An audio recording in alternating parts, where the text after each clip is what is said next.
kind of pushed myself to get out there, and I was glad I did, because I chewed through quite a lot of jobs on my list. But before we do, I'm in the mindset of breaking things down into small chunks so that we are more inclined to be enthusiastic about doing things or starting things, because often it can be hard to just start, and once we start, it's fine, off we go, but it's the starting that is the difficult part. So I use this approach when I paint, when I do housework, or if I have to declutter, or doing the garden, whatever it is that's hard to start and you really want to get motivated, breaking it down into small commitments is the way to go. So when I'm painting, sometimes I set a goal of half an hour to an hour. It's just a time goal that if I just start, I will end up doing something. And what I usually find is I'll end up painting for about 2.5 hours approximately. That's usually the time that I paint before I have a break or stop. And that is the same with gardening, I find. But in saying that, if we set a time limit, whether it's 15 minutes or an hour, and commit to that, we get something done. And even if we walk away at the end of that, it is still an achievement, and it adds to the bulk of the work that we need to be doing.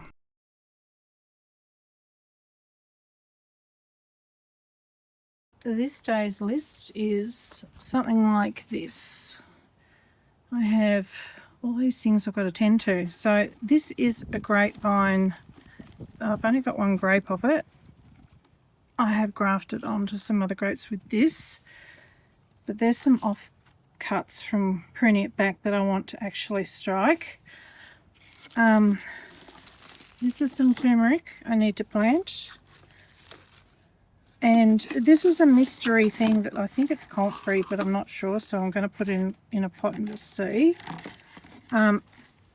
This is called Marguerite Daisy, a double white that I picked up when I was picking up something else, and the lady gave me some cuttings. So I've cut all the flowers off that, and I want to strike those. This is some fig cuttings off my main fig when I was grafting, and I want to strike those. These are the leftovers from the new varieties that I want to put in. And over here I have some plants that I need to get into the ground. This is something I bought recently. Ended up, the wind blew it off the table, so it's been on its side, I just realised, for a few days. And so I need to cut this back, take all the flowers off and put that into the ground, and then try and get as many plants into the ground, because I've got pots that are well and truly due to plant out. And I also have some snow peas that I need to get into the ground somewhere, the little seedlings, and a stack of weeding. So I'm going to work through this as much as I can today. And I have some potato onions that I might put in the ground. We'll see how we go for time.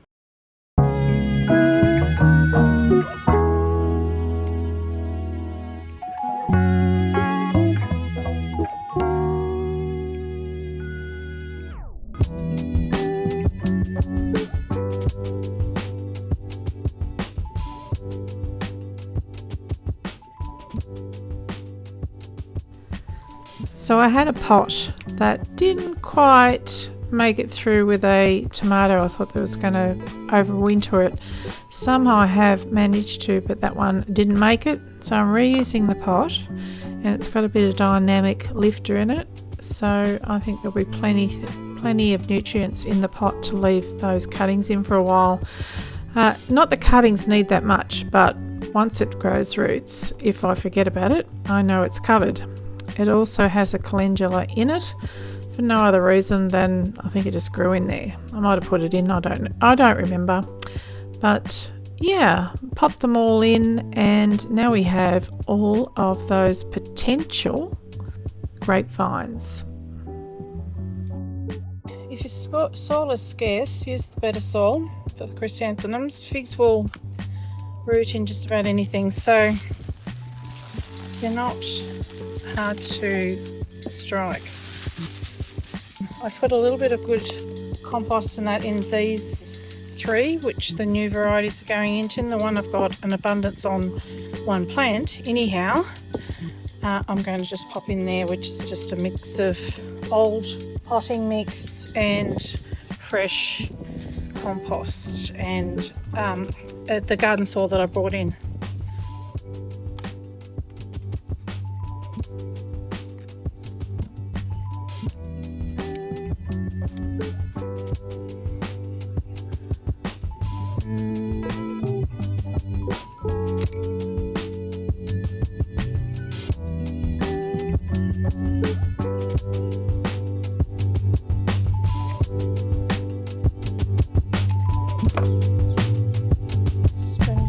Dirt. Black Tuscan.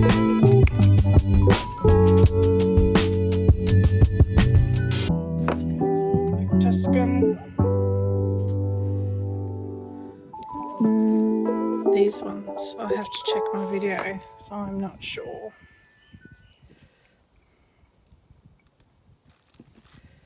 Don't even know if this will grow. I'm just going to put it in. It's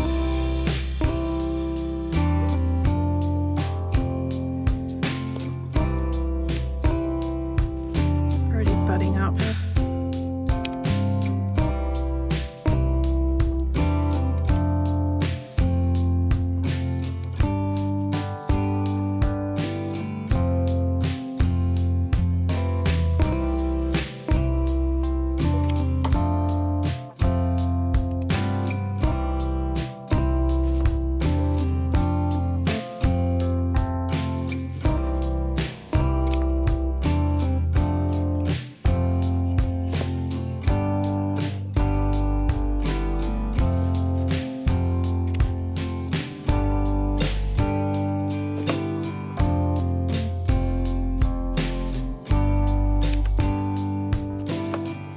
Whenever possible, I try and use rainwater that I've collected in containers in my yard on new plants, seedling cuttings. It's better than what comes out of the tap. Now this little thing is pretty dry, so I'm going to, when I plant it, it may not grow. I'm not really worried about it, but it may not grow, but it may. But what I'm going to do is when I first water it, I'm going to set it inside something that will hold the water in, so it kind of soak for about a day, and hopefully that'll give the pot lots of moisture.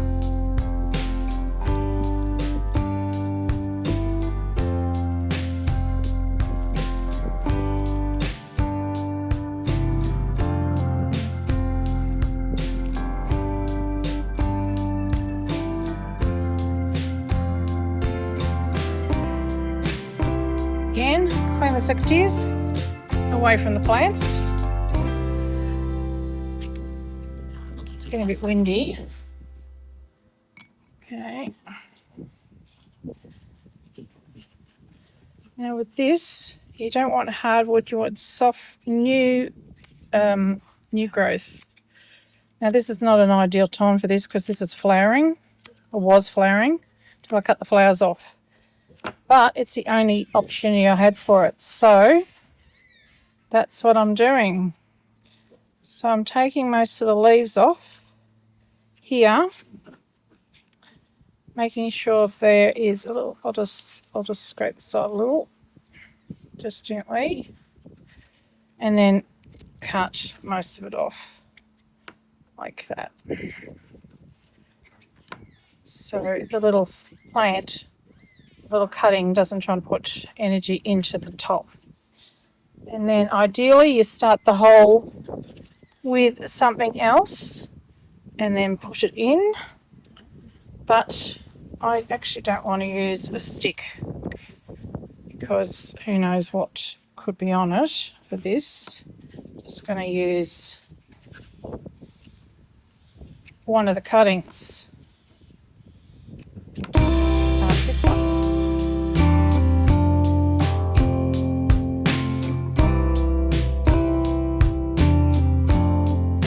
Now apparently the strike rate on this is not high, about a third. So if I can just even get one plant out of this, I'll be happy, because if I get one plant going and then later on I can take cuttings. But it's such a pretty thing. It was so beautiful, caught my eye. I was standing at somebody's doorway and I went, oh my goodness, I need that in my life. And the lady said, take as much as you want. Well, I just took a little piece. So I was grateful for that. Is that all the bits I got? That might strike this one. Now I'm being really rough because I haven't got a lot of time. So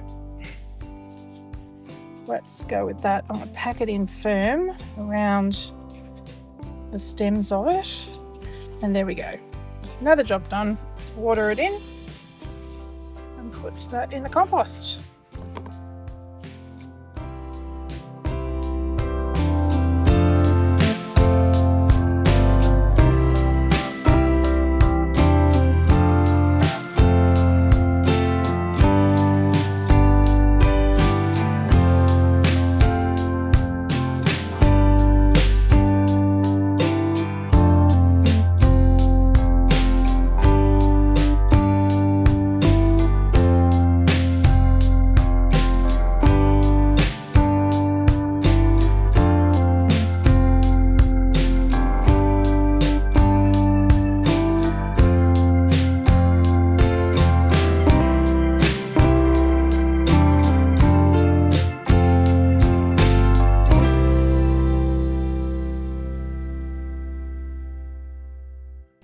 So to wrap up our hour, let's get some gaps filled with some edibles. This is a newly developed area of my garden. This has not been used for edibles before, and I've got plenty on the potting bench that can go into the ground. So there you see black Tuscan kale, a broccolette, some onions, and a plant that was badly marked. I think it was marked as wombok, but I don't think it's wombok. I think it's some kind of swede, which I haven't grown before, so I have no idea. Maybe you do, but it kind of looks like it's got a root on the bottom.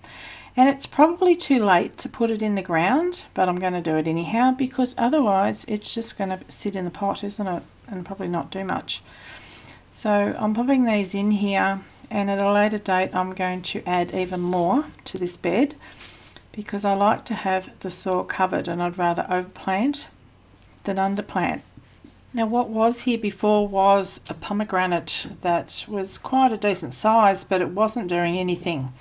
And I'd given it a few years, quite a few years, to see if it would perform better, and I tried everything to get it to perform better, and it just, in the end, was full of scale. So I decided it just wasn't worth it.